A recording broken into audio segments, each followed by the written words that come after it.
Hey guys, we are live, but there's no one here yet, so hi for those of you on the replay. Hey Bethany Urban Farm, how are y'all doing? Oh goodness gracious, we're a few minutes late. Hey, the Tinkerer's wife, Food for Us next door, how are y'all? Oh, there are the people. It's funny how it'll be like 0 to 30, 80, 120. Hey, Stivers. Hey, Sabrina, Adrian, Linda, Tanya, Tambra. The list is going by fast. Triple B family. How's everybody doing tonight? Oh, goodness. We have a sick little boy. Ezra is not feeling well. He's got a really bad cough. And so I didn't sleep very much last night just because he was in my bed and he just was coughing so much. And so I'm sure it shows that we're tired. It's one of those things like you got a bunch of kids, you can't just go to sleep. Hey, Butcher Bacon and Queso Maker, y'all have had a busy week, huh? Hey, the family flips. Thank you, Love Grows Here Homestead. Hey, Andrew Littlefield. I could go for some good coffee. Actually, we were watching Kids MasterChef with our kids and kind of lost track of time a little bit. And so I actually did not make coffee for our live. Hey, Walterman. I would make some, but it's loud. Yeah. We have the cough up here in Minnesota as well. Heidelberg. I'm sorry. I hope y'all get to feeling good. The flu's been so bad in Arkansas that they shut schools down.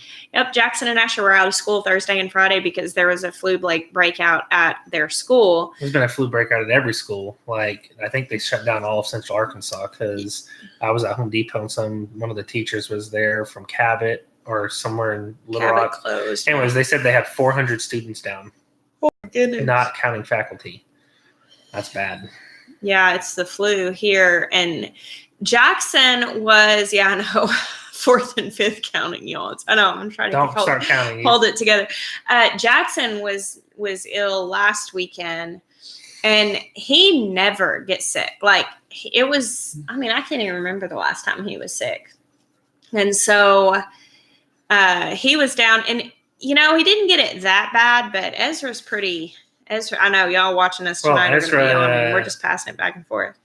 Ezra doesn't go to public school, but we babysat for the weekend his cousin, Audrey, who brought it with her and gave it to him. Yeah. So it's okay. It is what it is. It's that time of year. I actually made a video yesterday making him an onion poultice, which I'm going to be putting up tomorrow, which is kind of just like a holistic remedy for cough. Is the sea virus the one that everyone's freaking out about in China? That's not even a possibility. He's just got the creepy cough. Fever coming up and down. We're like, we're just doing elderberry, and like I finally gave him some like medicine today because he was getting pretty miserable. But we usually just do pretty like holistic remedies when it comes to stuff like that. I got out in the garden for a little bit today. Which was fun. Planted some stuff. Hey, Tammy Gear, how are you? Hey, Xavier. There's so many great people with us tonight.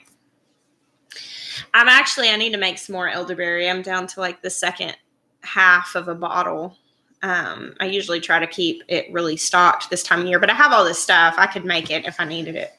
So, yeah, we do things holistically as long as we can. I'm not like militant against using over-the-counter medicines, but I like to use them only when they're really needed so that they really work. Like Jackson, I don't think he took anything hardly, maybe a little bit. My mom took him and got him some stuff, but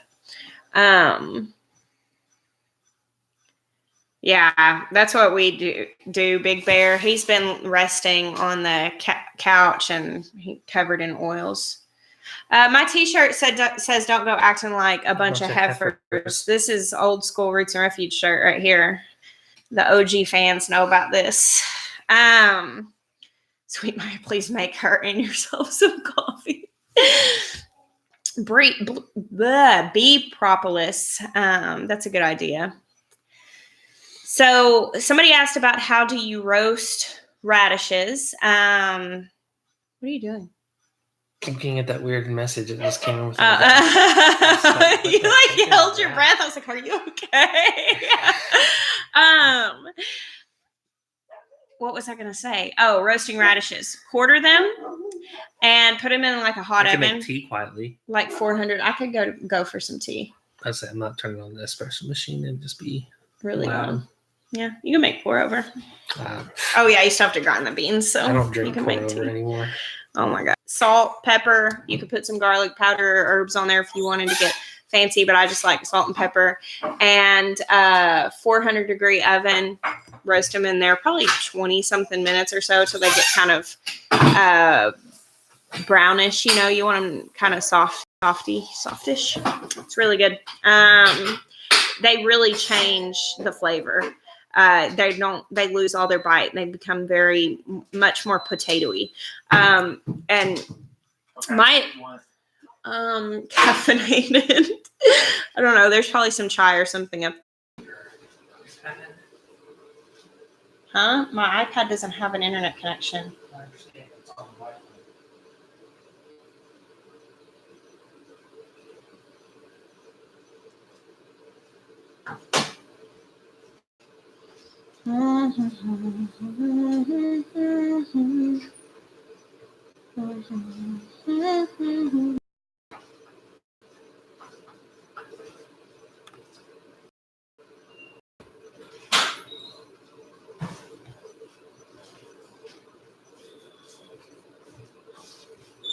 Can you see me?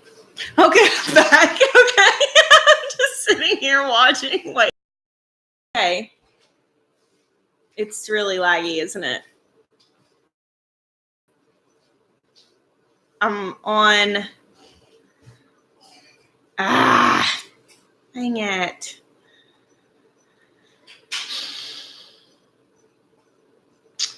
Well,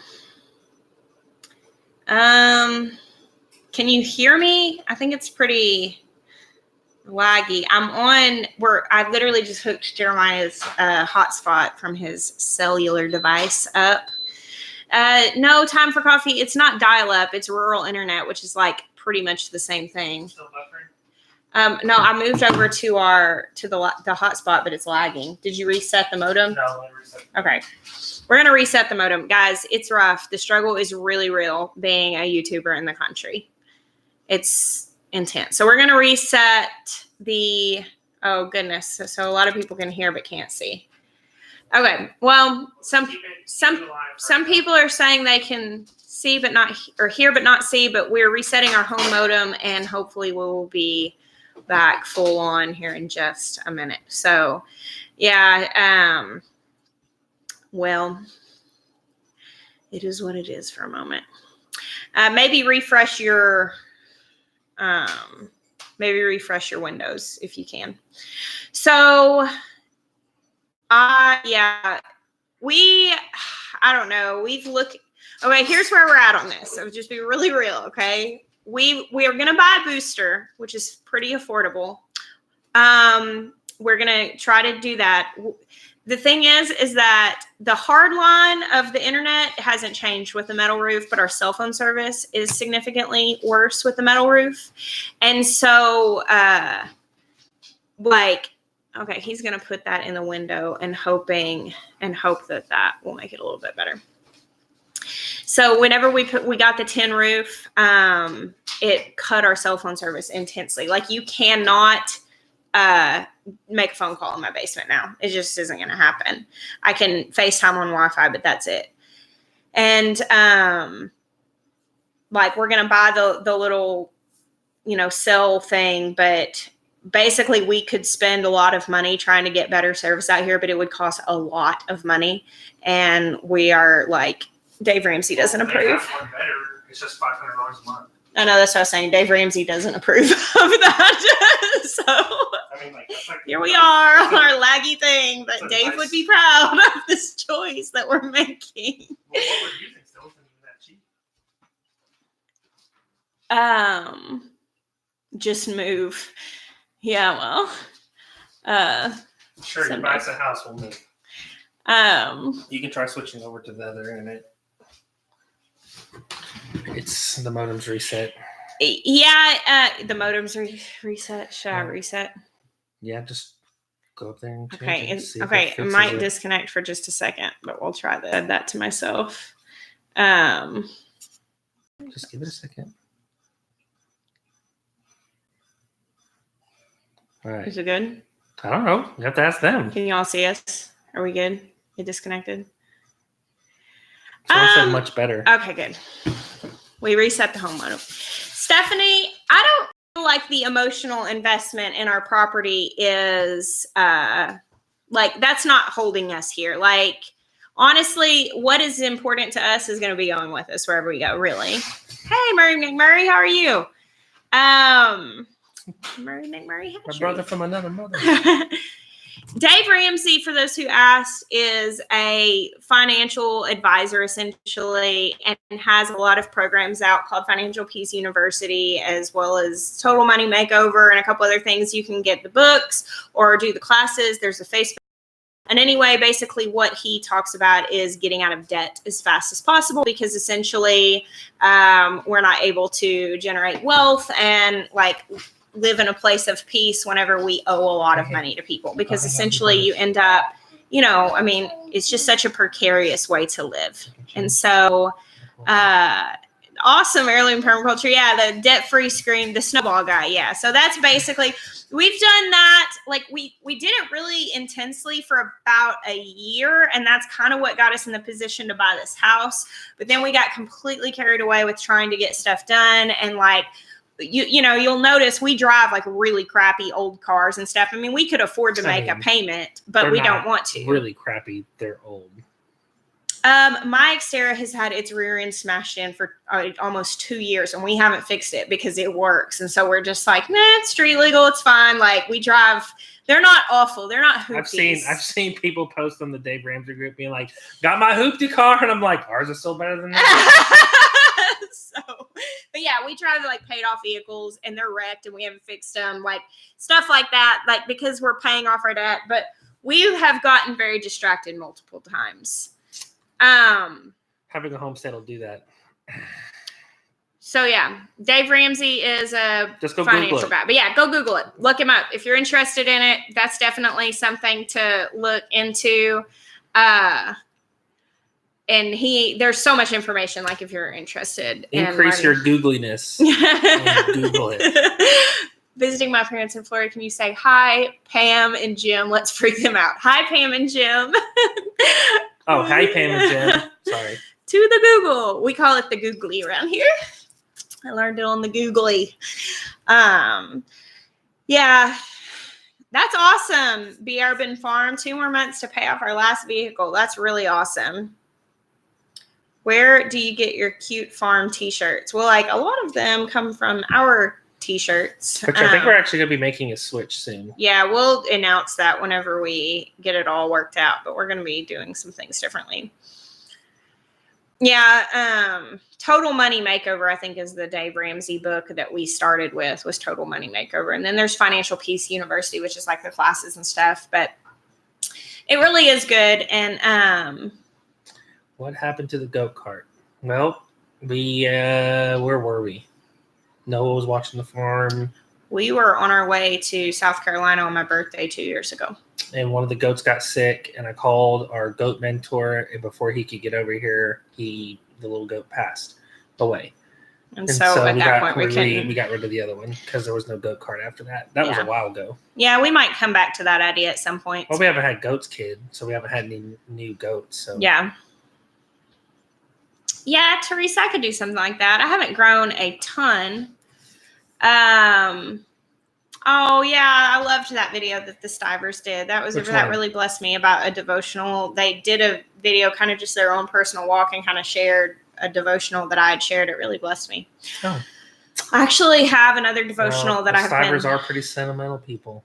They're the best. I have another devotional that I've been working on, and I just haven't sat down and shot it. I was going to the other day. I was going to go out to the greenhouse, and literally the bottom fell out. It was raining so hard that I was afraid that I didn't want to get soaked and get my camera soaked and getting out there, but also I didn't know if you'd be able to hear because, it's made glass. So I do have an old farm truck that I'm hoping to get. Like, I want to get it fully restored somehow because I'm not a mechanic, but it's like the very first truck that we had on the farm. It was actually given to us.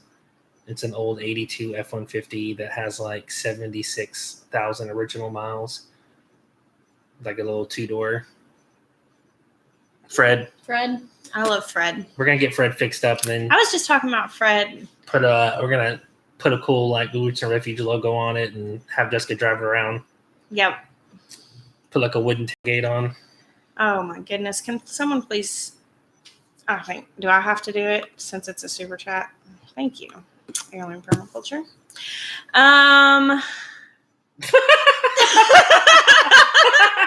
What? Don't encourage that nonsense. She's going to be taking back her $2 too. Just so you guys know, like super chats, like people do those and then they take them back. Like, so a lot of times you'll get, a lot of times people are very sincere, but people will do that in return. So a lot of times you'll see like troll posts with that because it highlights it, but then they just go refund them. So it's just a crappy thing. Yo, Empty Knives, what's up, man? I would have thought that baby was worth more than $2. Oh gosh. Which is not possible, but I was like, I'll take you to Murray because I ain't gonna be that baby daddy. And you're gonna freak out and cry, and I'm gonna be dancing on stage, being like, "I told you I wasn't that baby daddy." God, I'm so embarrassed. I'm so red. Y'all talk like that, I can't handle it. Okay. That was a pretty epic troll, though. Super chat, everything I was reading, I was like, I don't understand. And then I was like, I saw the name. I was like, oh. Girl, you need to go get your heart checked. Pity the fool. Oh, golly. Didn't you grow Armenian cucumbers on a trellis? Yes, I did. And they did really good. They grew really straight, and that's a really good way to do them. No, we have not started tomatoes. No, this week. I will be starting them this week. So I usually start them by the 15th. So this week is the time. I don't have none of my peppers have come up yet. My leeks have come up. How are you doing with the bee stings? Guys, okay. So they didn't hurt that bad. I didn't get any bee I'll stings. show you the only one that it would be appropriate for me to put on a camera. Okay, do you see this? For a year and have no stings. This is the only one that is low enough for me to appropriately show you. Okay. I'd say, are you gonna show everyone your bee stings? And she's like, I really can't show them most of my bee stings. Because, in yoga pants, the really tight part, which is the part they can sting through, was all in the inappropriate areas. So Jeremiah and I were outside. We have 3 hives. We have 2 hives that are so mellow that you can literally come up with the hive open. Like they don't swarm you. They don't get mad. They're super chill. Now, had we been doing what we were doing this particular time, they might have even got mad, but we were doing it to the mean hive. And okay, let's start back to the beginning. Let's start back to the beginning because he's going to make me take responsibility for this. Absolutely. Okay, it was a beautiful sunny day. The 2 hives on the left are all buzzing out. Everybody's flying around. Nothing on the bee house on the far right. Yep. Nothing. Right. Okay. Now, he'd already told me, no, I already opened them up and checked them once because there was no activity. I thought something was wrong, but they were fine. Everybody was fine. But my friend April just lost her hive. And so I was feeling a little stressed because it happened to somebody else. So I was like, well, I think we should open them up and look at them. And I was like, I want to also. So I went and got on my little bee jacket and hat and gloves.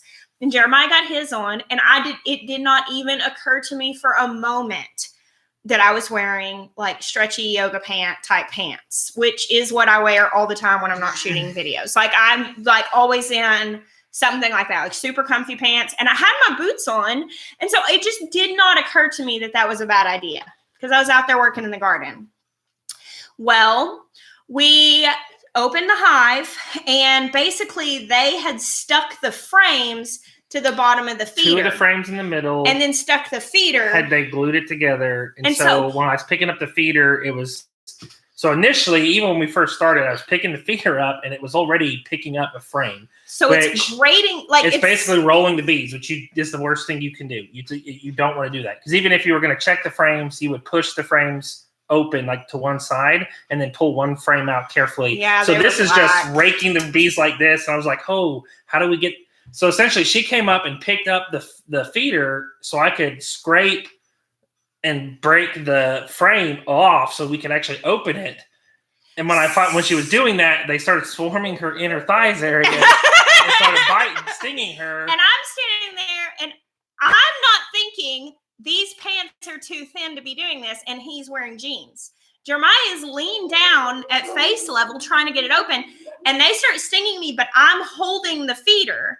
And I didn't want to just drop it and then them all come out super mad and then start stinging him too. And so I'm standing there holding it, and they're starting to sting me. I'm like, Miah, I'm getting stung a lot. And he's like, well, go. And so he grabs the feeder, and I turn around, and I'm talking. There were like probably 200 bees like stuck to my pants. I did not freak out even slightly. Like Ben Turn and Jeremiah were both like, I can't, like they didn't think I got stung very much until I came. I told her right now, I said, if it was me, I would have dropped that dang feeder and took off on her. The first sting, I would have been gone. And if it cost us the hive, we've lost animals before. I would have chunked that thing. If they were stinging in my inner thighs, no, I'm done. And so I come inside, and I'm peeling my clothes off. I thought it was 11. It's actually more like 14 stings because I found some that I did not initially see. And so like it's bad. And so I come in and I'm peeling my clothes off, and there are bees just coming out of the folds of my clothes. And like I'm squashing bees in my bathroom, which it like breaks my heart. Like I've never killed a bee outside. Like when they land on me, I'm like, oh, hey, little bee. At this point, I'm like, heck no chances. One flies off in my bedroom. I just let her have it. I was like, it's your room. You can stay in there. It's just fine. I walked outside. It wasn't awful, but yeah, like that is the only one that you can see. Like it's really well done up. And the rest of them, we're not going to do that because it's not that kind of podcast. Like we'll just leave that. We'll leave that unshown. It's definitely not right. We've also determined that Jessica's not allergic. I'm not allergic. Praise the Lord, because that would have been really bad. You'd be in the hospital. Yeah. Yeah, it was definitely. So the next time I say, I think that the hive's fine, I just opened it, like I think we'll probably just leave it alone. I think we learned that lesson. I'll tell you this. The actual stings did not hurt nearly as bad as I thought they would. I've been stung by wasps before. Like I've been swarmed by wasp nests. Actually, when Mayhem had kids the last time, I was trying to get into the barn gate, and wasps came out of the gate, and I had like, what was it? Like 5 wasps go like up my shirt. And Jeremiah, Daniel, and Jeremiah's brother Josh were all here, and they came outside. And I'm screaming. Daniel got there first, and she's screaming. And I'm she's coming out of my shirt. So she pulls her shirt up, not facing him, away from him, because it's on her back. And I'm like, get him off me! And he's like, and he like averts his eyes, like, oh no. And she's like, you better get these things off of me right now. She's like, you can repent later. Jeremiah comes out, and Daniel's like looking at him because I'm coming out of my shirt, and he's like, help your wife. And I'm like, somebody get the wasp off of me. Like, this is not okay. The wasps were way, way worse though. They hurt a lot fast. And like I felt sick after I got all those wasp stings. But like with the bees, I might have felt slightly woozy yesterday, but they're way worse today than they Me and Ben were talking because we've done a lot of, I did landscaping before YouTube, and Ben did landscaping before coming to work here. And the worst things that you can get into, our opinion is unanimous, is ground hornets. So it's hornets that build nests like in holes in the ground or old logs and stuff. They're like these little tiny yellow hornet things. Oh my gosh, those are the worst, most painful. It's so bad. It's really bad. Like it. I have a high tolerance of pain too, and that was bad. I am curious. Somebody said the age of the bee affects the severity of the sting. I am curious what affects, because I did get like 13 stings yesterday, but like 7 of them swelled up really bad. And the other ones you can just barely see. They're just kind of reddish. So I just thought that was interesting, and I was curious.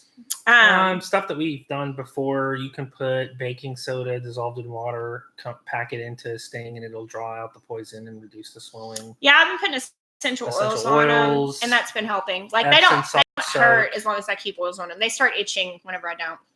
I think Jessica still has a couple of stingers stuck in some bites because they're still swollen and getting worse. Yeah, which means that it's essentially got some kind of like foreign object probably, because the other ones have healed. Yeah. So my guess is that you probably just need to take a bath and loosen your skin up some, and then scrub vigorously with the loofah. Yeah, it's okay. Y'all can laugh. I'm laughing, so it's laughing with me. I wasn't laughing at first, but I'm laughing a little bit now. Yeah. Well, it feels like getting a tattoo. That's what it feels like. That's what bee stings feel like. Wasp stings are way worse than getting a tattoo. But bee stings, like, it's just that kind of like mild stinging. Yeah. Witch hazel. I don't want to rub down anything that has witch in the name. Witch hazel? Sounds risky. Have you seen Heirloom Permaculture's new greenhouse that they've been building? No, I haven't. It's really nice. Jeremiah doesn't watch YouTube hardly at all, guys. Have you guys seen all of our recent videos? I haven't either. Not holding you accountable. I was just curious. I'll be saying something and Jeremiah will act like he didn't know. And I'm like, I've talked about that in videos like 10 times. Like I've been talking about this plan, and he's like, oh, because he doesn't actually watch our videos unless he's the one who does them. Even then he probably doesn't watch them. Oh goodness. Yeah. Green Zebra Gardening said yes, that he's watched them all. I really actually feel I would see more if I edited them, but Jessica does the editing. Yeah. Yeah. I've been posting a lot lately. You guys might have noticed, which I'd kind of gotten out of the groove of it over. Oh, is Homestead in the Highlands in here? I didn't see her. I saw somebody saying hi to her, but hey. The truth comes out. Everyone who does YouTube knows that's the truth. What? That YouTubers don't watch YouTube. Yeah. That's normal. Yeah, no, like it's really crazy because like no, okay, that's not true. I do watch YouTube. Like I actually was watching YouTube trying to figure out how to fix her van, and I did fix the van. Saved us probably $1,500 or more. I don't like. It's okay, just so if anyone's wondering, and there's some random person who happens to be watching this live and they need to fix something in their car. So just for your knowledge, locking systems, power locks. If one of your lock actuators goes out, you can have what's called a cascade failure because they're all interlocked into the same system. So the front passenger side of the van got stuck, locked, and shut. So we couldn't open the door, couldn't unlock it. So I had to get inside and rip the panel off from the inside, which let me tell you was not easy, especially not for a big guy.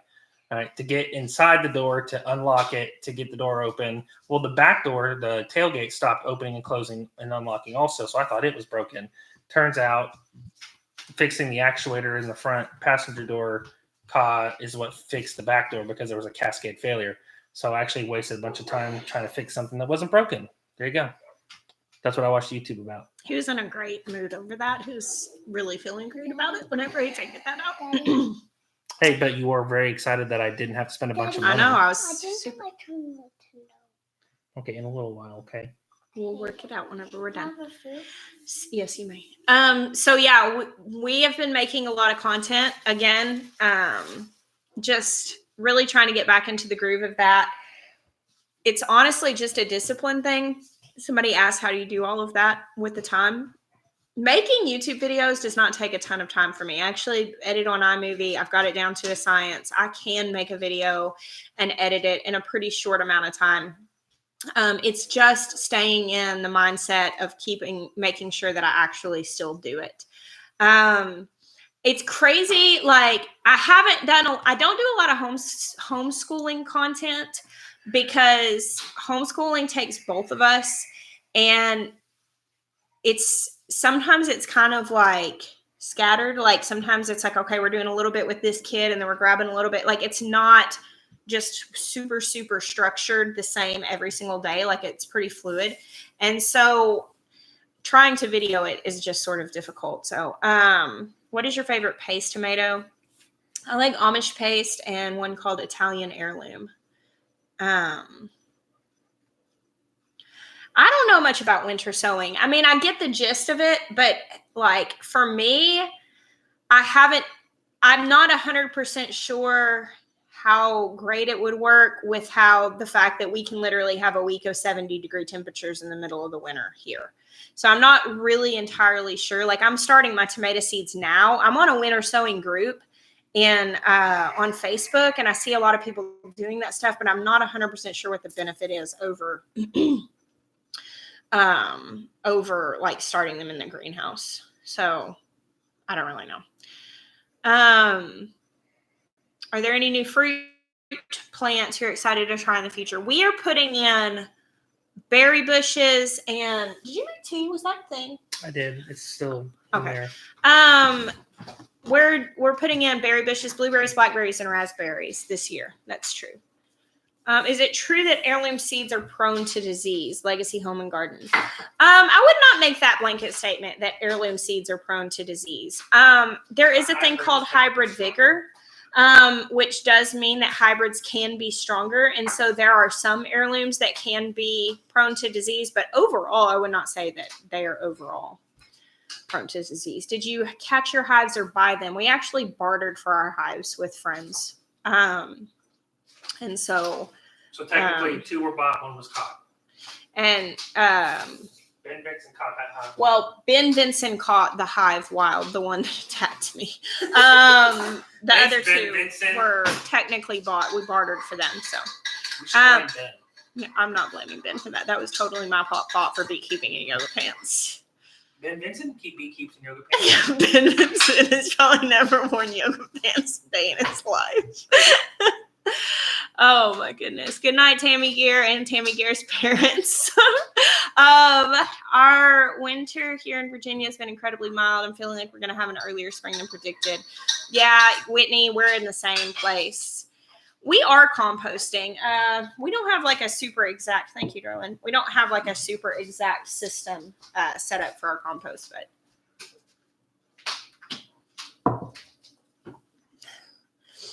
yeah, if you got Ben Vincent some yoga pants, he would use them as a fire starter, I'm pretty sure. You don't know that for sure. People are going to say something to him, and he's going to be like, what were Jess and Miah talking about on their lives?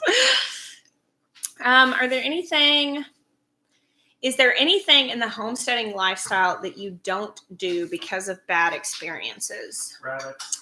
Probably rabbits. Yeah, I would say that. I'm not entirely against the idea of doing rabbits again, but I don't really feel.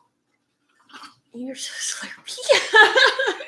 They're also just so fluffy and cute. Yeah. I mean, like, how would you guys feel about if we were like, hey guys, we're going to start raising meat kittens? Oh God, Miah. Exactly. No. You can't do that because little rabbits are cute little fluffy things. I'm just like, you know what? I have a pet rabbit, but yeah, we did rabbits. At least for a with little chickens, while. you feel like you're hunting dinosaurs.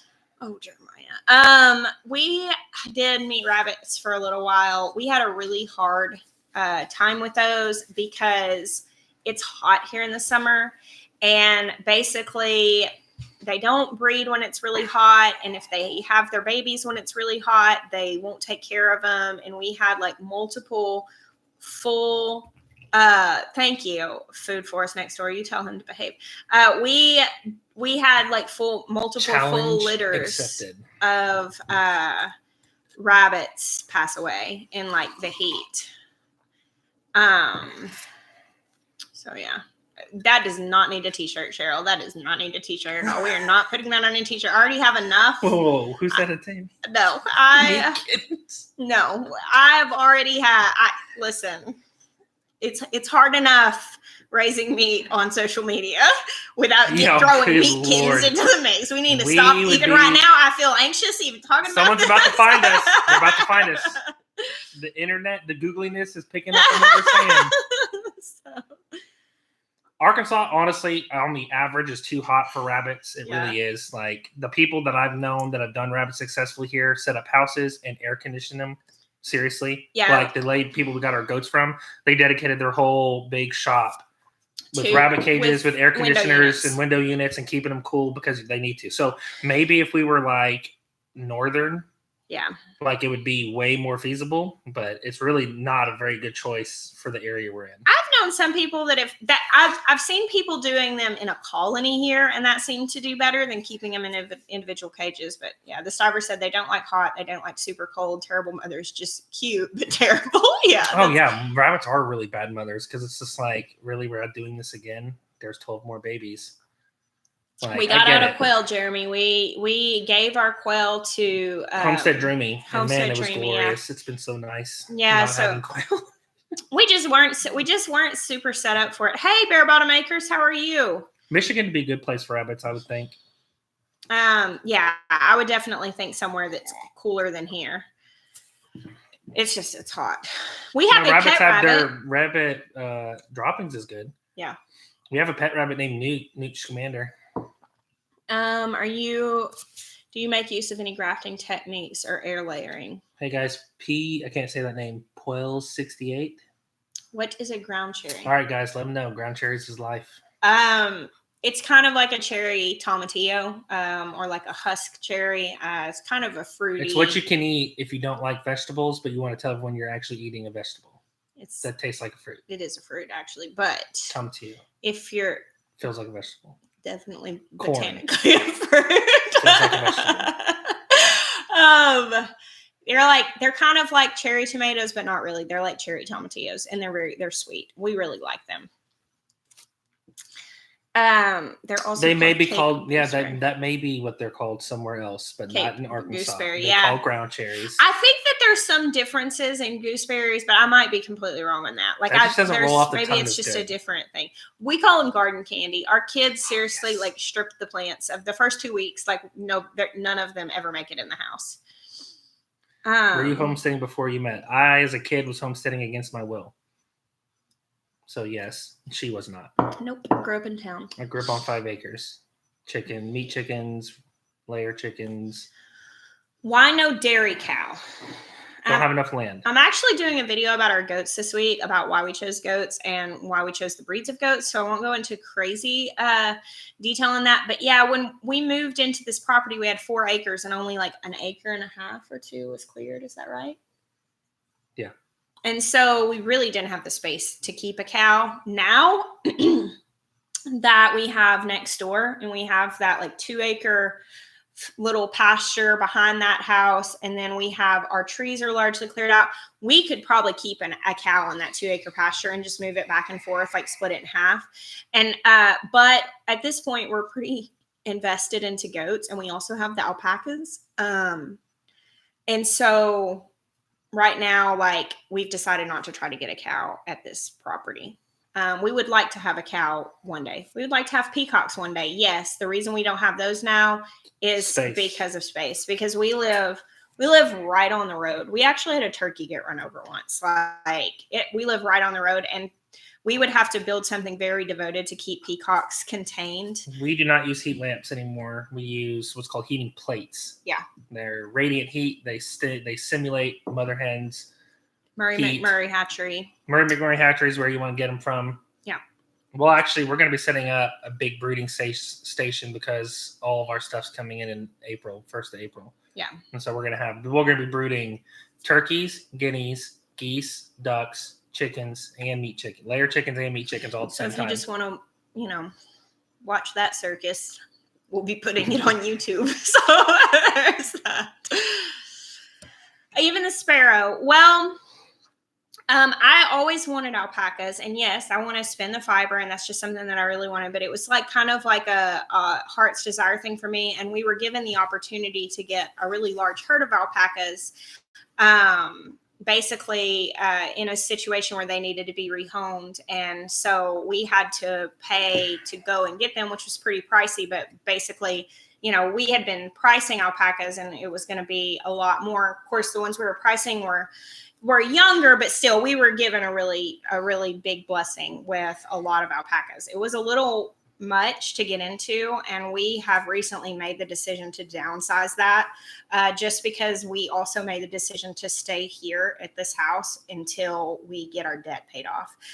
Again, we talked about Dave Ramsey earlier, and this is all very personal stuff, but just because we're going to be talking about some of these decisions soon, we do really feel like the people who join us on our live are the people who are really connected to what we're doing. You guys are really faithful to us, but that's where we're at, is we're just basically downsizing the things that are not producing as much so that we can responsibly stay on this property for as long as possible without stressing the land out too much.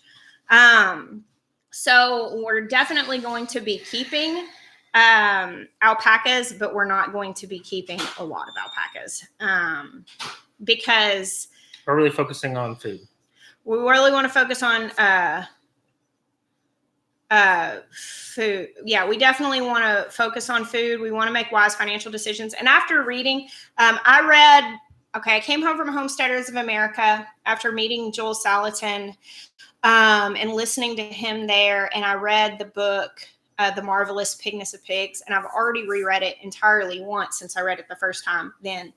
And it was a very life-changing book, but it really convicted me of managing the land well. And we've been really focused on growing our food, but being like, well, this is the best we can do. But it was the best we could do with as much as we had. And I think sometimes that you have to make a decision.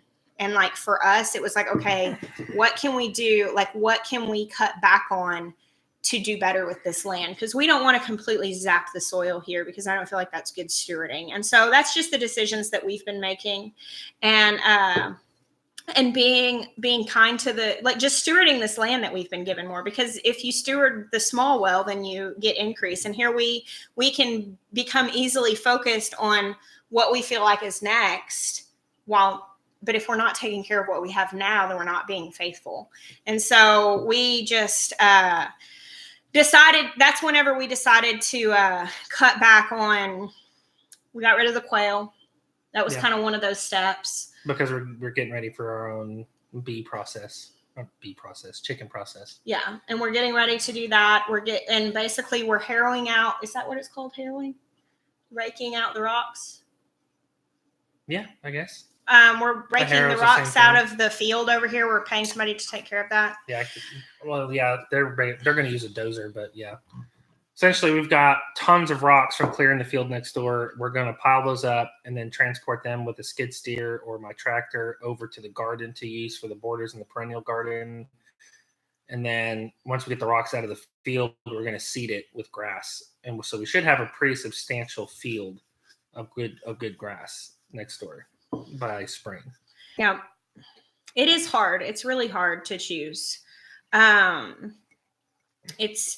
don't know. I've thought about maybe a mini Jersey cow, because we could support a mini cow. Yeah. But I don't know. I just want to do well with what we have. Yeah. I mean, honestly, the thing is right now is we don't really need that.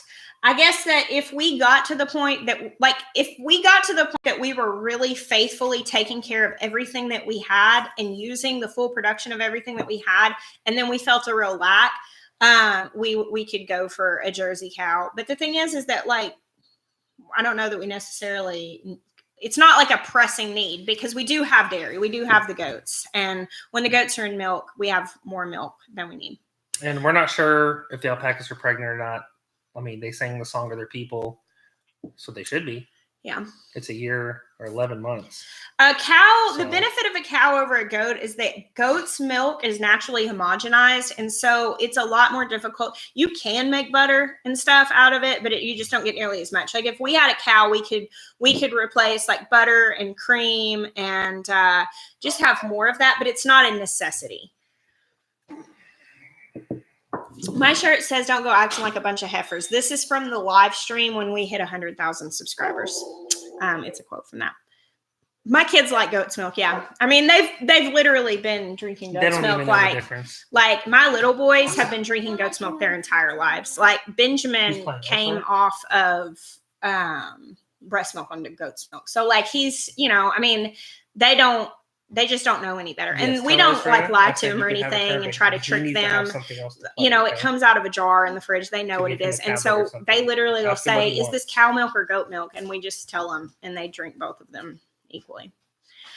Yeah, we've looked at like a mini Jersey. But like we said, we bought a new goat, and we had a viewer, Miss Lynn, be so kind enough to transport her for us. We're also getting another La Mancha buckling from Of Little and Light. And then we still got to have Nubian bucks that we're going to get. So we're actually going to have, quite a few bucks, but we're going to be breeding our does, and we'll grow our herd that way. Oh yeah, Walterman, thank you. There's the Walterman Homestead just posted a link to our Teespring. I don't think this shirt is live on our Teespring anymore. We took it down. It was a limited edition. Yeah, our chicken math from Murray McMurray is a slightly shameful thing, but you were totally supportive of that. I'm supporting you, but it doesn't mean that you're not the driving force. The other birds were you. You were all about the turkeys. Which ones is the majority of the purchase here? Chickens. Let's just own who we are. Yeah, Moon Willow. You can totally grow Roselle and 7B. Can you make a video of making tomato sauce? Yeah, but it'll be this summer because I don't have any tomatoes right now. The long snake beans, I don't think we'll grow those again. They were really interesting. As far as producing a ton of food, like we didn't end up eating them very much when they were young. A lot of the recipes I found for them were very, there were a lot of like Indian recipes, a lot of curries and stuff like that. I love like the Indian culture. I absolutely love it. But I had a very, very, I had a hard experience with Indian cuisine in India. And so we haven't been friends since then, me and Indian food. And so whenever I started reading all of those recipes for the snake gourds or snake beans, I was just like, nope. Whenever I saw those all curries and stuff, I was like, not going to happen. So actually they're kind of like bitter melons where if you finish them out, they get kind of a gel inside. That was really neat. It's like really sweet, but I think processing it to try to make anything out of it would not be feasible. So they were really cool. But I don't know that I'll grow them again. As far as food, they weren't necessarily.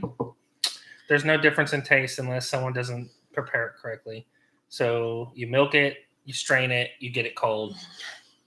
Especially out of La Manchas, it tastes the same as cow's milk. Yeah, okay. And there are different breeds too. Like different breeds have different flavors. I kind of speak for our milk too. Yeah, I mean, you can't go to your friend's house and honestly, I don't know how they're keeping their goats. Right, what you feed them matters. If they're hanging out with their ruddy buck, it's going to taste like ruddy milk. Yeah, and so there are a lot of factors that go into that. But if you milk a goat and you get the milk really cold, especially if you consume it within a few days of it being milked. Now, the longer that it sits in the fridge, the more goaty it tastes. But like, that's why we actually started getting La Manchas, was because their milk was so rich and creamy. It tastes like drinking half and half.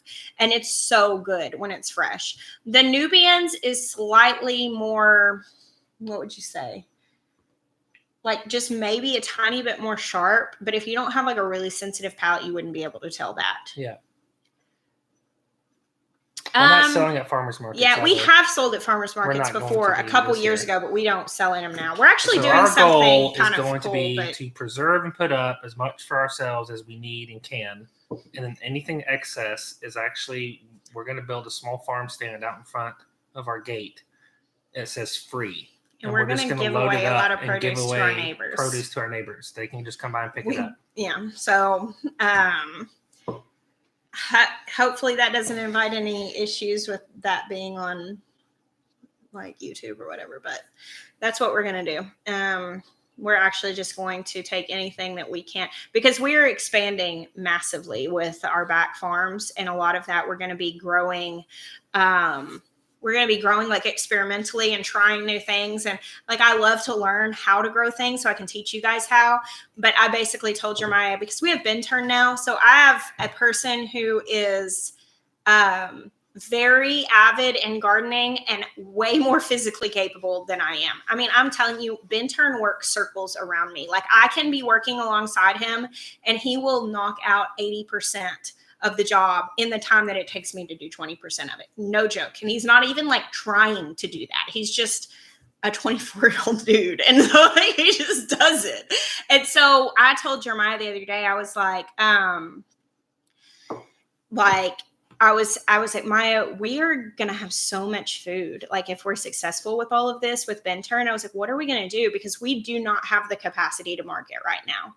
And so I started seeing all these little farm stands on Pinterest. And I was like, what if we just built something like this and put it right outside and just blessed our community with this? We live in an area that has a lot of poverty.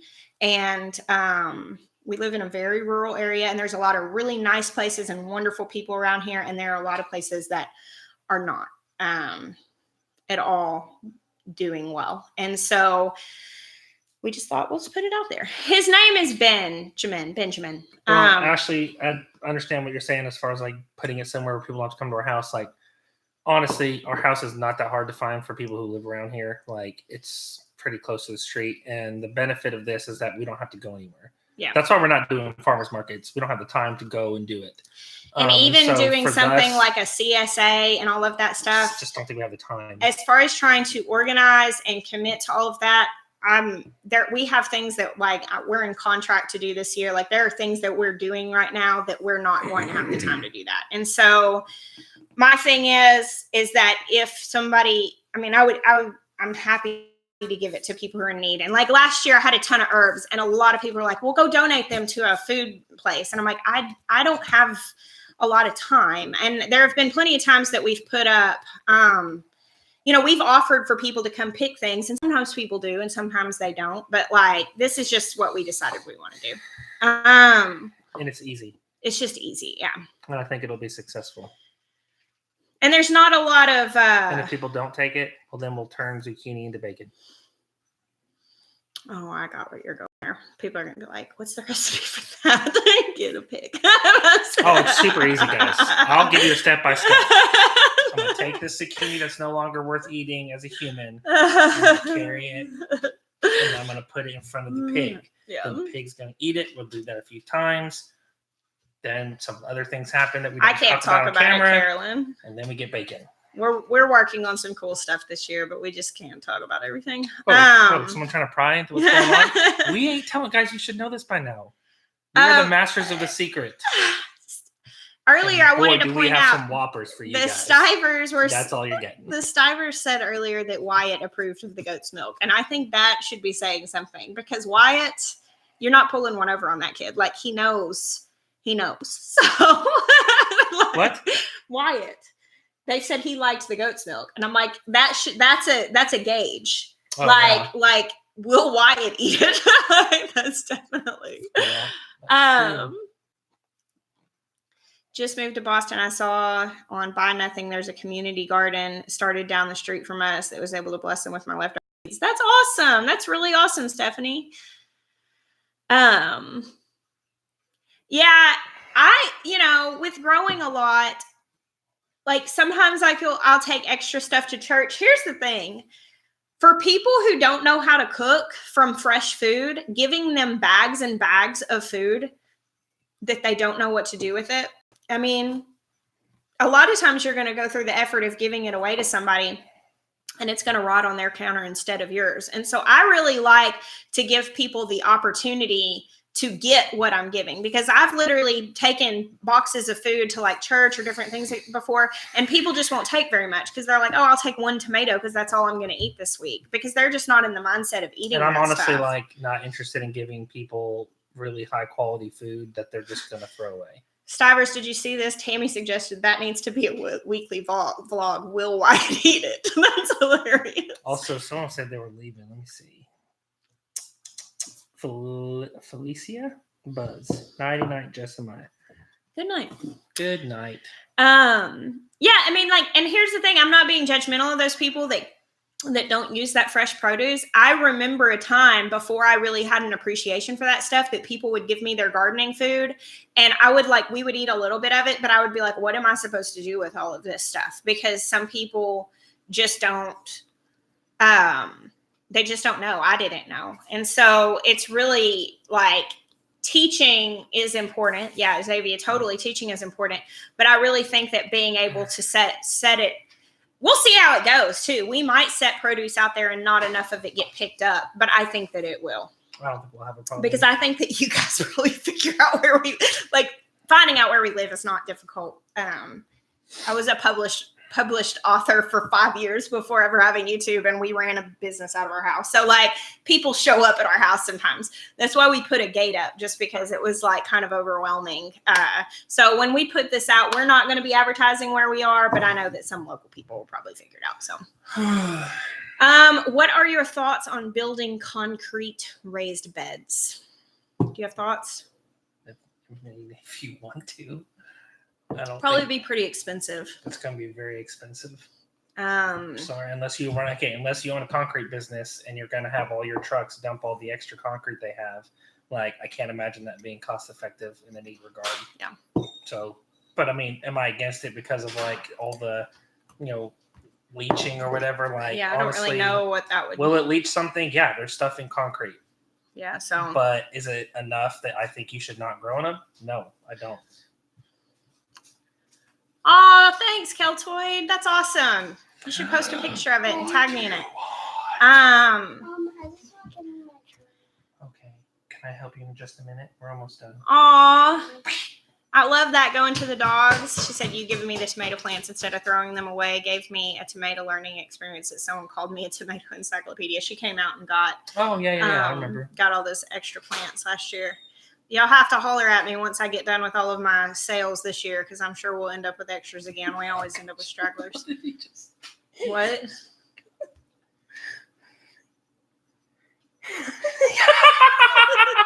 Did you read that? Yeah. I'm not saying that. That's his business. That's your business, Zach. You keep your secrets, guy. I got mine. We'll take him to the grave, baby. Take him to the grave.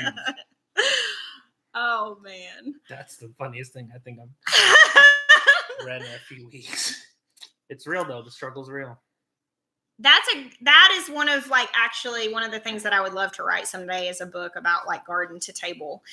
Truly, like, that is one of the hardest things. And I have a hard time even making videos about it, because it's hard to make videos about what we're eating all the time, because I'm having to cook it, and usually with 8, all 5, 6 kids, depending on how many are here at the time, saying like, when's this done? Can I have this? Can I have that? Like, it's just really hard. Do South Magazine. Somebody asked that. I see Lauren answered. Yeah. Yeah, I don't know much about concrete leaching. Honestly, if you're going to build raised beds, to me, the thing to do it with above anything else is cedar. Like that is like, if you could make a choice, that would be ideal building material, cost-wise and longevity, functionality, like health reasons. Cedar is where it's at. If you don't live in a place that has cedar, I'm sorry, you should move. We are currently replacing the posts from our original 4 raised beds. No, plus a few of the little square ones, from where we built them with oak posts that we cut down out of our woods because we were broke as a joke. Rocks work too. Yeah, rocks work too. I mean, cedar's a lot lighter than rocks, so I'm always like a work smarter than harder kind of guy. So I still think cedar's better, but if you don't mind lifting rocks, yeah, stack them up. Do you do hydroponics? No, I do actually have a little thing going down in my basement right now. Well, actually, no, that's not true. Currently, we are doing hydroponics. It's been raining on nonstop out here, and so we have tons of pools of water that I'm sure are growing tadpoles, as well as different seeds that Jessica's dropped or sowed. Like, our garden is completely saturated, so technically, I mean, that's hydroponics, isn't it? No. Yeah, I think it is. I have this one little thing. I haven't showed it in a video yet. A company sent it to me. It's all plastic, and it's from, gosh, I don't even know. The instructions were slightly unclear because they were obviously translated. But it's working. I've got a whole bunch of bok choy growing in my basement, but I wanted to see how it worked before I put it in a video, because I didn't want a bunch of people going out and buying them and then it being awful and then being like, Jess. So yeah, they sent it to me to like review, and I've just been growing some stuff in it. But I don't know. Thank you, Emily Moore. The thing I'm using, I would love an In My Gardener Roots and Refuge collab video. I'm thinking we may try to make a trip up to Michigan. Answer question later this year. Someone asked about cedar being bad for goats. That's not true. It's like cedar leaf, like the green. Like I think any evergreen is like good for goats. I'm pretty sure that's a bonus. Like our goats seem to thrive on it. Now there is stuff that's bad. Not night. That's tomatoes. That's a nightshade. What is that? Like what's that? Like similar to a magnolia tree, but different. Or azalea? No. Oh yeah, azaleas will kill a goat. Yeah, there's another one too that'll kill a goat. I can't think of what it's called. We actually cut some stuff down whenever we first came here because we were keeping goats, like azaleas. Nicole Daniel is coming here in a couple weeks for his birthday. We're gonna all go to a concert. Yeah, oleander, is that it? Well, oleander is bad for everybody. That'll kill humans too. Oh yeah, don't eat that. Hydrangeas? I don't know if it's hydrangeas. No, it's not begonias is the flower, right? It's Samantha? Is Samantha still on here? I don't know. I don't know who's Samantha. I was just throwing out girl names. I don't even know a Samantha. Has anybody seen President? Rhododendron. Thank you. That's Rhododendron. Never named her that. John for the win. Rhododendron. That'll kill a goat right there. That will literally they eat off that a little bit. Laurel is not good for people either. Bougainvillea. I think that's one that'll kill goats also. Who comes up with this stuff? Foxglove. But rhododendron is the one that I was thinking of that would kill goats. I'm trying to put my passcode in your phone.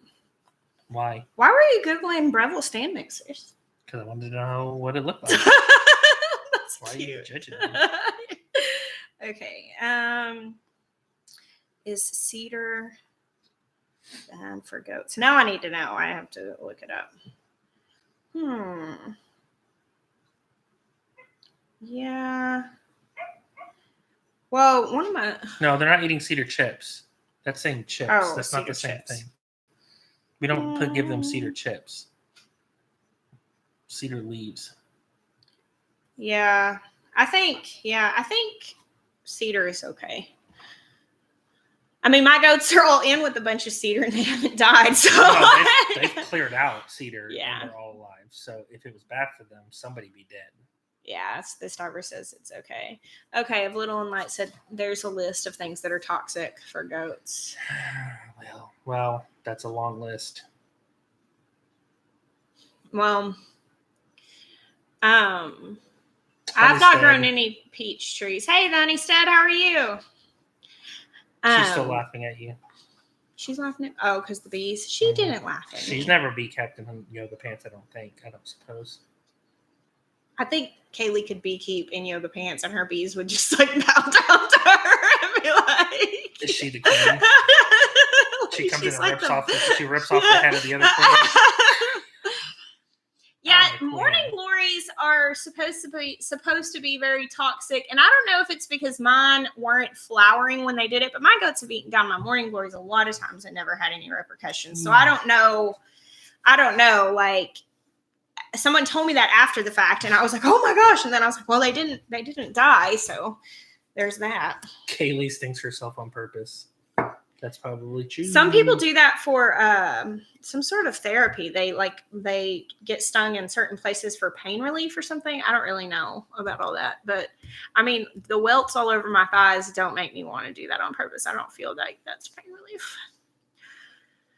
Lantana, yeah, I knew that one was toxic too. Cool, Andrew Baker from the UK. Love the idea of the seed safe spacing board. Already made one up ready for the sowing season. Thank you so much, Andrew. I'm so glad. Maya, are you also from Arkansas? Your accent isn't as heavy. No, I'm not. He's from Oklahoma. So, and then he lived in the frigid north for some years after living in Okinawa, Japan. Born in Dallas, Texas, and from there to Tennessee to California, California to Oklahoma Oklahoma to California, California to North Carolina, North Carolina to Okinawa, Japan, Okinawa, Japan, back to North Carolina to Oklahoma, Oklahoma to North Dakota to Arkansas. Where he is now with me. The rooted Arkansan. So this is where he's been for the last 10 years. So. And if I ever try and leave, I'll find you. Oh, Jess, how do you cope with all the people who copy your lifestyle? Do you treat it as flattery, or does it make you uncomfortable? For example, the garden, cast iron cookware, clothes, etc. Well, we invented all that stuff. Obviously, it's totally. I'm the first person to ever do it. No. Okay. This is interesting because listen. Don't. No. Like the reason we put this stuff out, like what we're doing, is for the purpose. What was I gonna tell? Oh, no. I'm not going to give them the satisfaction. This is too big of a stage for them. You know what I mean? But the point of putting this stuff out, listen, guys, if you're putting stuff out on Instagram and you're putting stuff out on YouTube, like, if you better expect to be copied. That's the point. I'm being honest. Like, that's sharing. The idea. Yeah. Like, if you put something out and then someone copies you and then you're like, hey, you copied my thing. Like, you should have put it on YouTube. Like, you shouldn't put it on Instagram. Like, what did you think was going to happen? I will tell you that what's going on? Ben needs to turn on the switch, please. It's his turn. So we're almost done. Tell us to get off and let Ben have turn. Okay, go, Jackie. You want to play on my phone? Someplace. One thing that I don't ever even I feel like it's very honoring. I think people have been very honoring to me. I 100% expect. I don't even feel like it's copying at all. I feel like I'm sharing inspiration. And equipping people with ideas and tools to have success and all those things. I think that's awesome. That's what I want to do. I will tell you the only thing that I would call a negative is that I have a really, I would say I'm almost nervous sometimes to give bad advice. Like, I want to make sure if I'm going to share something, because I know that it will be repeated or bought or tried or used. And like, I don't want to just do whatever, because I don't want other people wasting their money and their time on something just because I did it. That's why, like, I've been growing that stuff in my basement for 3-4 weeks now and I haven't shown you guys, because I wanted to make sure that it was good, because I didn't want people to just go impulsively buy something because I was doing it and then feel like they wasted their money. So, I guess what I'm saying is it feels like a responsibility to me, like, right. Which sometimes the thing makes is me that, nervous. Okay, so everyone's sharing. We've inspired all these people. Okay, we also draw inspiration from the same sources that you guys draw inspiration from. Yeah. Like, sometimes I see something online, I'm like, I really like that. I'm going to use it as inspiration. And I might put my own twist on it, but I still drew, you know what I'm saying? Like, I go to the internet to find ideas for everything. My kitchen table, the bed I built, the bunk bed. I mean, furniture I'm building, buildings out on the farm I'm building. Like, oh, well, I'm glad you're here, Annie. Sorry, go ahead. We're just saying, like, even though we may release stuff that is inspiring, like, we also are being inspired at the same time.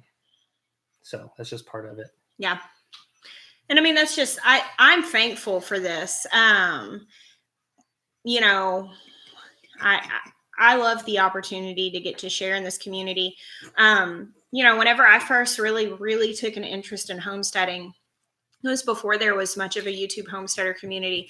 I mean, this was probably, I don't know, like mid 2005, 2006, like back then. And I started to learn what was going on with the food system. And I was completely appalled.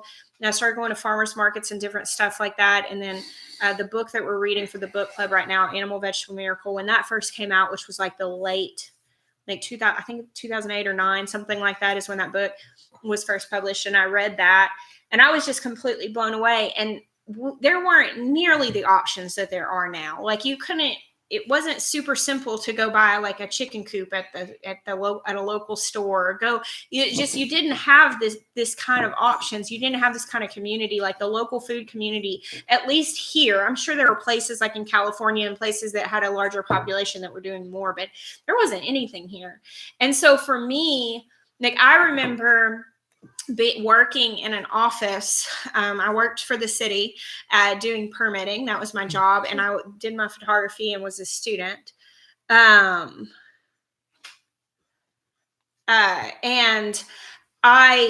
I remember like reading blogs. I used to read like Shay Elliott's blog and Jill Winger, like back when there weren't just a whole lot.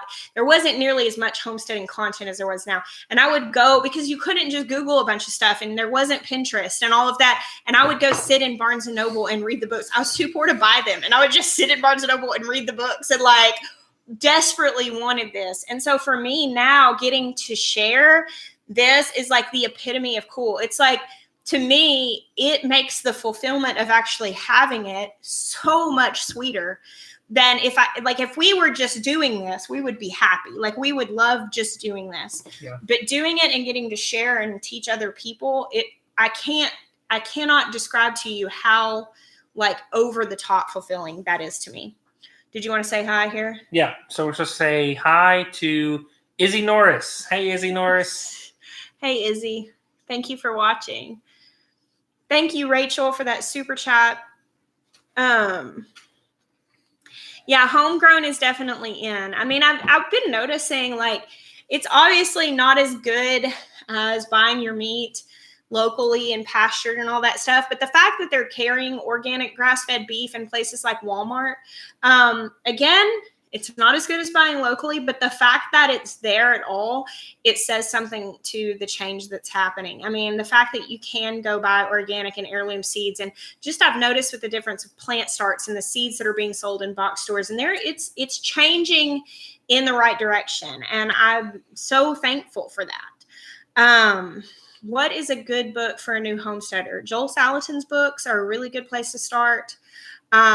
There's a really cool book, and the foreword's written by Joel Salatin. It's called Born Again Dirt. That is a really good book. I think understanding, like there are a lot of books that'll tell you projects to do and all that stuff, and that's really good. But getting a really firm grasp on stewarding soil health well, I think is probably, I wish we understood that better when we got started. So I would say those would be great places to start.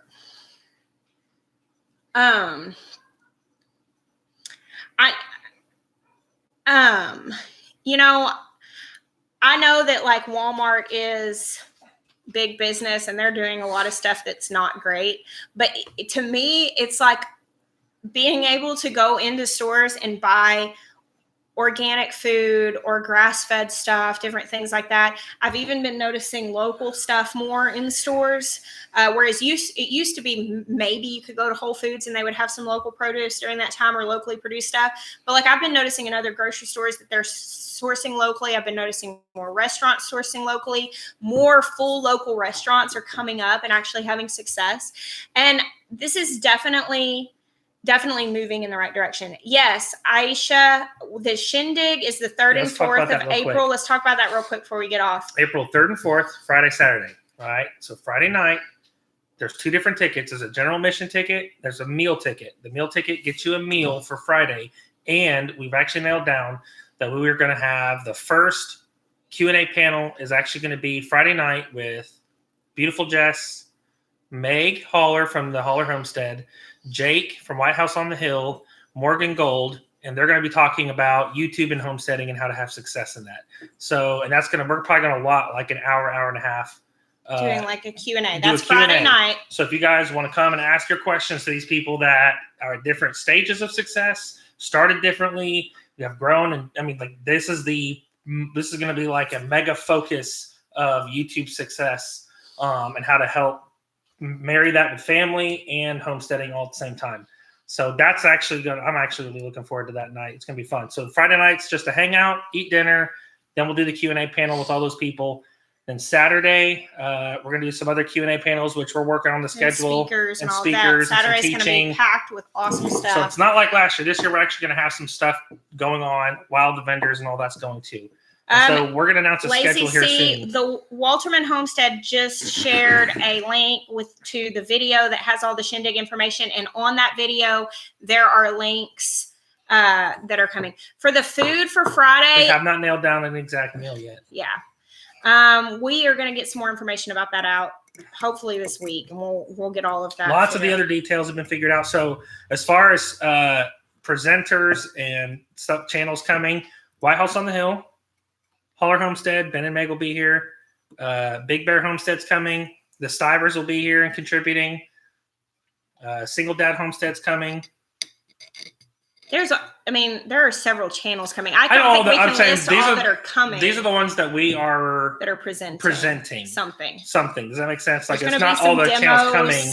There's going to be the seed swap is going to be on Saturday. We need to write all this stuff. We're going to write it all down and get it out this week. So the 2 families coming, and they'll be streaming live. And I think that's all the presenters. Oh, Morgan Gold. That's going to be also Friday night. 180 degrees from average. Oh, then Ethan and Sarah from 180 degrees from average. They're coming also. It's April the 3rd and 4th. 3rd and 4th. It's a Friday, Saturday. Yeah. Same place. And we're going to do a big seed swap. Baker Creek is one of the sponsors. They always bring seeds. Okay, so actually about that too, we've talked with all them. So our sponsors this year have grown, which was kind of a surprise to us. But we're actually taking that, and honestly, we're going to really bless you guys. So one of the sponsors now is Haas Tools. I've talked with our contact at Haas Tools. He's coming personally to the shindig, and he's bringing all the stuff he's bringing is not to sell. He's going to set up his booth, and he's going to be giving away stuff. That's this whole purpose. Like, he's sending stuff ahead of time for you guys just to come and get free product from Haas Tools. So that's pretty cool. On top of that, he's going to be donating stuff to I haven't really nailed this down. It's either going to be I think it'll probably be like a raffle kind of thing. Not that you have to buy tickets, but you have to enter your name and to be drawn type thing. And then we're going to do it towards the end. So to win, you'll have to stay. But we'll have stuff from Haas Tools. Our Murray McMurray will have stuff from Gallagher and Stark Brothers. So we're going to have all kinds of stuff for you guys. Haas Tools, like I said, they're coming, and he's like, I just want to talk to people and give stuff away to them. And honestly, guys, if it's anything like what they've helped us do, like, I would be no, I would not expect like the little stuff. Like, he's probably going to come and give away some pretty good stuff. So we're really excited. I'm excited about this. This is going to be a completely different event than last year. It's just going to be better, I think. I think we're really honing in on something really good. It's going to be really good. Really full. Well, the thing is with the shindig is what we originally intended was for it to have the feel of like a spring swap meet where like homesteaders would get together and they would trade seeds and plants and sell things and just trade knowledge and break bread together and fellowship and that's what we wanted it to be. Like, we weren't really looking to have a conference. There are a lot of great conferences. We really wanted to have an awesome meetup to bring this community together. And so, that's weird.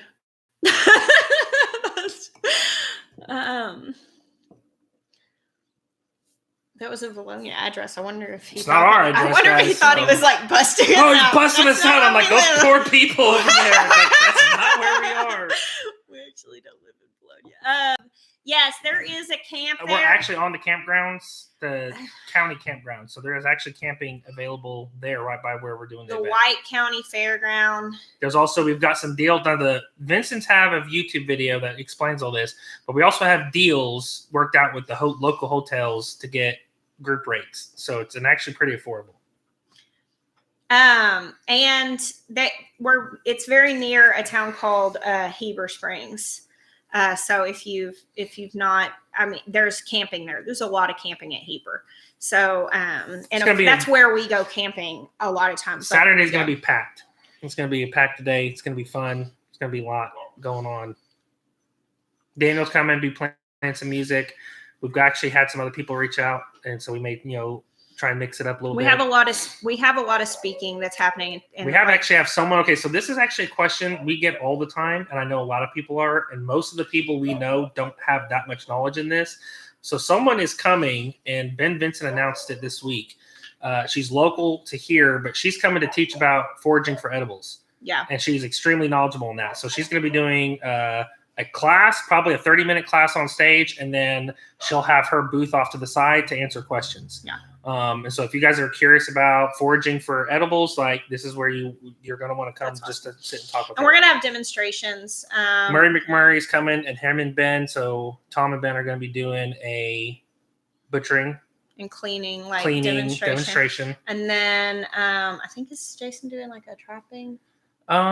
We haven't decided that. Okay. Yeah. Possibly. We could have Jason talk about how to trap stuff. Honestly, if we don't do it on the main stage, because again, we haven't worked out the exact schedule. Well, I mean, he's going to have his booth that he'll be doing it from anyway. So right. Jason will be there to answer all trapping questions. We're having the plant cell. Central Arkansas. I'm pretty sure he's coming. He's the main guy for bees in this area. Cool. And then the plant sale, of course, we'll be selling plants. Multiple people are selling plants. We'll have plants. Other people are coming with plants. Bobblehead's probably coming. He probably is going to bring chicks again. I wish it was tomato sandwiches. There won't be any tomatoes by April. The link is being posted to the YouTube video that you can go watch all the information from VW Family Farms. And then in that YouTube video is the link to the Eventbrite, which has, it has all the information on there. Yeah. So go check out that link. And we would love also this week we will be releasing a video about it, and then all the channels that are coming are going to be talking about it. So we're going to be. So the tickets for the whole weekend are $10, and then if you want to eat the catered dinner on Friday night, it's an additional.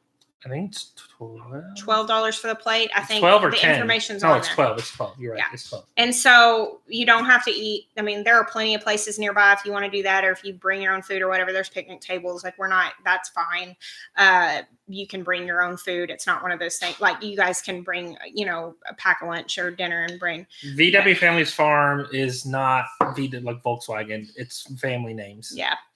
And so $10 for the weekend, an additional $12 if you want to play. The $10 is for people 18 and older. So if you're bringing your kids, kids are all for free and for Saturday and Friday. Yes. So really, if it's a family coming, you just have to pay for the mom kids and dad. Do need tickets for the dinner, and I'm pretty sure I'm not the one that's organizing that, so I don't really have.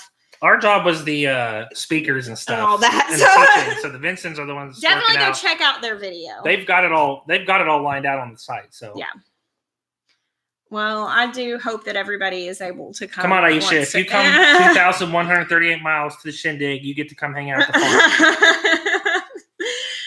The Tinker's wife will be hanging out with us. And there's a guy coming from Holland, I do believe, or Sweden. I don't know, but if he said he bought his ticket and if he shows up, he's hanging out with us. If you travel in from really, really far, you get like VIP status. So definitely, we're super excited about it. I keep seeing people comment. One more thing I wanted to talk about. I keep seeing people talk about the Clyde's garden planters. I know that they're getting delivered. So Clyde messaged me tonight and he was like, have you been talking about them? Like what, I'm getting a lot more orders, but basically, they sold out. You guys bought all of them in the first 48 hours. Like Clyde was like, whoa, it was so much, so many orders. He went ahead and reordered a smaller thing. And so they're going to be back. Next week. They'll be back in stock. So if you're going to want one of those, you'll be able to get it whenever they come back in stock. So Red Panda. Travis jokes that we should get married there this year because they're the ones who got engaged at the Shindig. We are ordained ministers. No, seriously, right now. I know you're probably joking, and that's fine. I could marry you. I could straight up marry you at the Shindig. No joke. It would be legal. I was actually with them when he brought me in to do his proposal last year and came and said, hey, it would be really special. She's a huge fan. Would you mind helping me with this? It was such a huge honor to me. So that's pretty awesome. Remarry us. Stopper said I would. If I'm there, there'll be a bagpiper. So we've got bagpipes. We'll throw seeds as you run out to your car. You'll walk over with a bunch of Haas tools. You got all the gifts. Seriously, we have food. You could hold a tomato plant to walk down the aisle. So, I'm a florist. Look, we got this worked out. So I hope you guys are ready to get married because you're going to let us all down if you don't get married at the Shindig. Oh my goodness. Stivers, if you ever renew your vows, we'll do it. Honey, we could renew our vows and I could carry a tomato plant down the aisle. But not like a baby one. I want like the full, like with the cattle pedal trellis, and your bridesmaids are carrying each side of the cattle pedal trellis, and we're walking behind it. And your veil's made out of twine. Oh golly, I'm tickled. How bad that would stink and stain. If the dinner at the Shindig is not vegan or vegetarian friendly, but we still want to you offer dinner, can we bring your own meal? Absolutely, yes. Casey Urban Farm. Casey Urban Farm. I think I sent you seeds this week. You're the one that I'm supposed to send seeds now, to, right? Okay, so I've got to reach out to them, but if we're going with the place that I hope we go with, there will be a vegan vegetarian option. Yes. We got to nail it all down, but we're hoping. I'm not to have going that. with junky food. Like I'm hoping that this locally sourced restaurant will cater it. Yeah. Even if it costs more than what we're charging, we'll make it. We'll make up the difference because honestly, we've had so many sponsors come in that honestly, I think we're going to be fine. So the meal Friday night should be. Yeah, we're hoping to get that. The Shindig is the 3rd and 4th of April. Is that right? 3rd and 4th? Friday and Saturday. The first Friday and Saturday in April. Oh, goats and tutus. They'd be my bridesmaids. What? When is it? Or not when is it? Where is it? The Shindig? It's at the fairground in White County. Same place as last time. Except for we have twice as much space this year. Apparently we're going to be marrying someone. Yes, there will be a carnivore option. There will be seeds too, man. If you don't have anything to swap, if you're like, oh my goodness, I would love to come. It doesn't matter. Come and participate. Guys, what else are you going to go to an event cover you with all the stuff we just talked about? Name another event that has a wedding. Name another event. You don't have another event that has a wedding. The Shindig is where it's at. That's where the Shindig is where all your dreams come true. Pretty sure a wedding. Oh my gosh, Samantha, I would be so excited if you did. So yeah, well, we should probably wrap this up. Our children are being patient. Yeah, Jackson, when he comes out and starts trying to contribute, then would you like to come say hi to our friends? Yeah, sure. Yeah? You want to see my little Jackie boy? I'm not in the best condition. Are you hurt? No, I'm fine. You can sit here. I'll share my seat with you. Okay. Not very good. Y'all, my son is as big as me now. His feet are bigger than mine. Isn't he handsome? Look at him. Look at him, so handsome. Shalea, you have leggy tomatoes. You can transplant them if you've got room in your cups to put more soil in them. Put more soil in them. Make sure that they have enough light and that the light is close enough to them, and put a fan on them. Hey, Mary Carter, send me your credentials, and like I said, I might be able to hook you up. Single Dad Homestead. Single Dad Homestead. Just saying. Intern is single. But I mean, all honesty, right now, like I'm gonna be very, very strict on the screening process of intern because, like, he is the diamond in the rough. He's at that age where he's getting bigger, like every 3 days. Like he will leave for the weekend and he'll come home. I'm like, oh, you got taller again. Like he'll look older in less than a week. I gotta go shopping for clothes once a month because nothing fits me. Seriously, he came in the other day and he's like, I don't have any pants to wear. And I think he's being 14 and dramatic. And I'm like, Jackson, we just bought pants. And he comes in wearing them and they're like this far above his ankle. I'm like, are you serious right now? I bought them 6 to 8 weeks before. For all you nerdy people out there, Jackson totally pulls the whole Star-Lord, Thor, in Endgame scenario or Infinity War scenario where he's like, why are you changing your voice? I'm not changing my voice. This is just how I sound. This is just my normal voice. He has my exact smile. He always has. Since he was little, he's had my exact smile. He's so handsome. Yeah, I think everybody in this community is going to be really protective over the single people in this community as they have relationships. Did I say thank you to Black Dog Apiary? Thank you so much for that super chat. I think it might have. I don't know that I saw that. Okay. Okay, and Coast fan. We're gonna need to become better beekeepers. Clearly, I will give you one piece of advice. Don't wear yoga pants. Check. Like, that's the only beekeeping advice that I feel really confident in giving. Right we honestly don't put out content unless we feel confident in our knowledge of the content. And so I don't do a lot of beekeeping videos because I'm still learning what I'm doing. Yeah, I just don't want to lead anybody astray. Because right now, at this point, you'd be doing wrong stuff. It'd be like yoga pants and shaking bees and getting them to chase you around your yard. Like, we're still figuring it out. This is how you do this, but actually, no. Yeah, actually, no. Don't. In the winter yoga pants. It was fake spring 3. I told you guys it's fake spring here. I was out working in the garden in my yoga pants because, it's appropriate at my house. I'm working in the garden. Good night of Little and Light. All right, we're 32 minutes over. Well, we were like 10 minutes starting, so technically we're 22 minutes over. Okay, that's still pretty over. Well, my cheeks are worn out from laughing. I'm glad. I'm glad you had a laugh tonight. Honestly, there's so many other homesteads out there that I have no problem referring you to someone who's been doing it longer than us. Kaylee at the Honeystead. VW Family Farms. Those are two of the people that we contact about our local bee mentor. It doesn't do videos, but I mean, that's who we learn from. Like, honestly, my biggest suggestion is you can watch some videos, but really find someone local to you.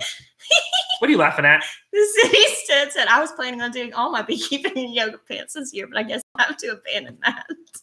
Kilt. Hey, listen, man, it would be so much worse for you if you were beekeeping in yoga pants. For sure. So, I'm just saying, no, Maya does not wear yoga pants. I was beekeeping in yoga pants. And I have about, it actually turned out to be about 13 stings from my knees to my hips right now. And listen, there's a guy on YouTube who literally lets things bite him and sting him and gets paid tons of money off of YouTube. Like, we can honestly, a kilted beekeeper YouTube channel would make bank. Like, you would be like, now listen, you have to put up with the pain and make sure you're not allergic. But you would be successful. Let me tell you.